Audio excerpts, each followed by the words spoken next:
मुश्किल से 2 या 3 पॉइंट आप लोगों ने लागू किए, बाकी क्यों नहीं लागू हो रहे हैं? ये असली चीजें तो तभी निकल कर आएंगी जब ये सारी चीजें लागू होंगी। तो आपसे चाहूंगी कि इस ओबीसी बीसी समाज को पूरा न्याय दें और एक जातिगत आंकड़ा निकाल के लाएं, क्योंकि 2018 में थोड़ी कोशिश की गई थी, क्योंकि उस टाइम 19 में ओबीसी वर्ग के नेता को आना था, तो वो सब किया गया, तो ये आज भी किया जा सकता है। थोड़ा सा जल्दी करके इस समाज को न्याय दें और हर निगम पार्षद हो, मेयर हो या कोई भी चुनाव हो, उनमें हमारी बराबर की भागीदारी जातिगत जनगणना के आंकड़े पर रखी जाए, ऐसा मेरा आप लोगों से अनुरोध है। धन्यवाद। जय हिंद जी। ऐसा है, हरियाणा सरकार ने एक पिछड़ा वर्ग आयोग का बनाया है, जिसमें पिछड़े वर्ग की काउंटिंग के बारे में बात चल रही है। उसमें जस्टिस दर्शन सिंह जी, माननीय चेयरमैन श्यामलाल जी, SK गखड़,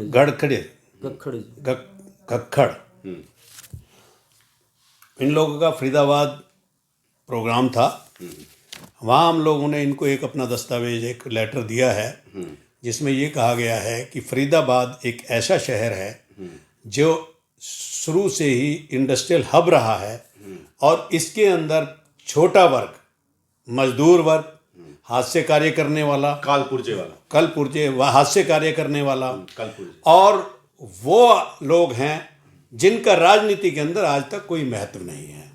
उनका सिर्फ महत्व ये रहा है कि हम वोट डालें और अपने घर बैठ जाएं। लेकिन अखिल भारतीय श्री विश्वकर्मा महासंगठन ने अपनी तरफ से एक कदम उठाया है कि हम लोग राजनीति में इस पिछड़े वर्ग को लेकर आएंगे और संगठित करेंगे और संख्या बल दिखा के सरकार से हम अपना हक मांगेंगे।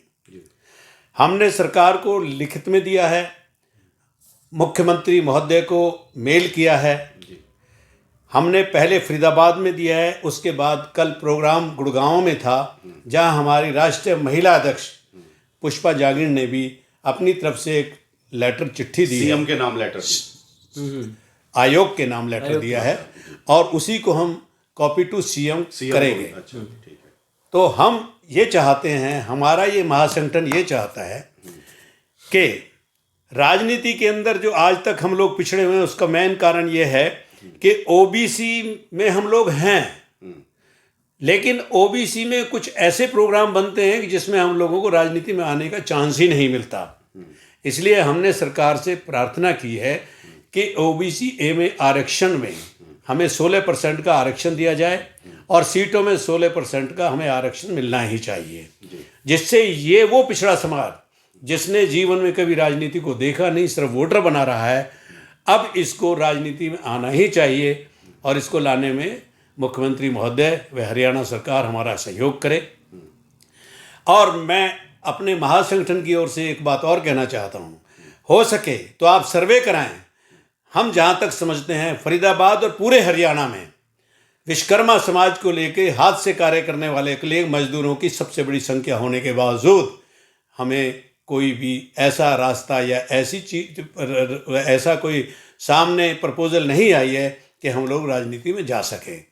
हमारी पूरी आपसे रिक्वेस्ट है, हरियाणा सरकार से रिक्वेस्ट है, मुख्यमंत्री महोदय से रिक्वेस्ट है और इस आयोग से रिक्वेस्ट है कि वो हमारी इस बात को माने और हमें कम से कम 16% का आरक्षण वोट में दें, इलेक्शन में दें। ये जो आपने 16% आरक्षण की मांग कर रहे हैं, ये छोटे चुनाव हो गए, विधानसभा हो गए, इनमें आप लोग चाहते हैं? ये हम सब में चाहते हैं। विधानसभा में भी कोई भी बड़ा पद, कोई भी कहीं भी कोई जनप्रतिनिधि चुना जाता है, उस इलेक्शन में हमें ये मिलना चाहिए। मेरे साथ हमारे महासंघ के महासचिव रमेश जांगड़ी जी बैठे हैं, वो भी इस बारे में अपने कुछ विचार रखेंगे जी, जो आपके सामने प्रस्तुत है। जी सर, आप क्या सोचते हैं इस बारे में? मेरा सभी को नमस्कार जी। मैं ये बात पूरे दबाव से कहना चाहता हूँ कि जब भी कोई इलेक्शन हरियाणा में हुए हैं या भारत के किसी भी प्रदेश में हुए हैं, हम हमेशा यहाँ से लेटर ज़रूर जारी करते हैं कि हमें समानुपाती भागीदारी राजनीति में मिलनी चाहिए। हम ये बार बार करते रहे, निरंतर करते रहे हैं। और अब भी ये जो लेटर जिसकी हम बात कर रहे हैं, इसकी कॉपी मैं अभी चीफ मिनिस्टर खट्टर साहब को मेल पे मार्क करके आया हूँ जी। तो ये चीज़ें हम शुरू से इस बात पे दबाव देते आए हैं और हमेशा आगे भी देते रहेंगे जब तक ये चीज़ पूरी नहीं हो जाती। सरकार को ये खुद सोचना चाहिए, जब पिछड़ा वर्ग इतना बड़ा वर्ग है भारत का और इतने सारे लोग इसके अंदर अपना योगदान देते हैं भारत के निर्माण कार्य के अंदर, तो राजनीति में ही हमारी भागीदारी क्यों मारी हुई है अब तक? ये सरकार को खुद ब खुद सोचना चाहिए। हम जातिगत जनगणना की बात करते हैं, अभी तक कराया क्यों नहीं है? चलो समझ में, इसके लिए आप क्या मानते हैं, सभी सरकार दोषी है क्या? ये बात समझ में आती है। चलो 2021 में जो जनगणना होनी चाहिए थी वो कोरोना की वजह से नहीं हो पाई, मगर अब तो कोरोना का प्रभाव लगभग खत्म है। अब होनी चाहिए, जल्द से जल्द जातिगत जनगणना जो होनी चाहिए वो पूरे भारत में कराई जाए।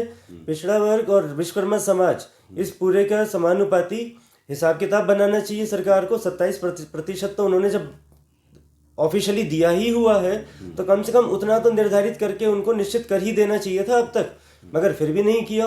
तो कहीं ना कहीं मंशा ठीक नहीं है।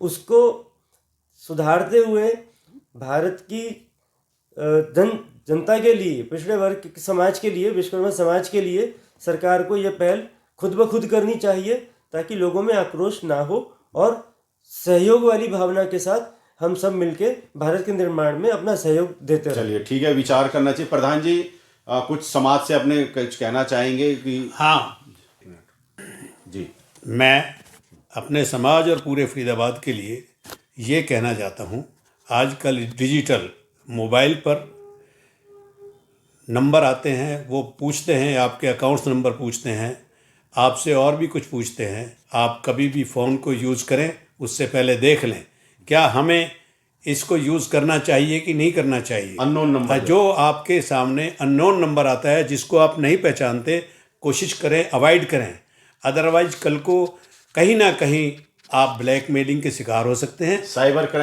क्राइम इस कदर बढ़ चुका है कि आपके इसके लिए सावधान रहना चाहिए। मेरी ये सबको यही अपील है। धन्यवाद। जय भारत, जय श्री विश्वकर्मा।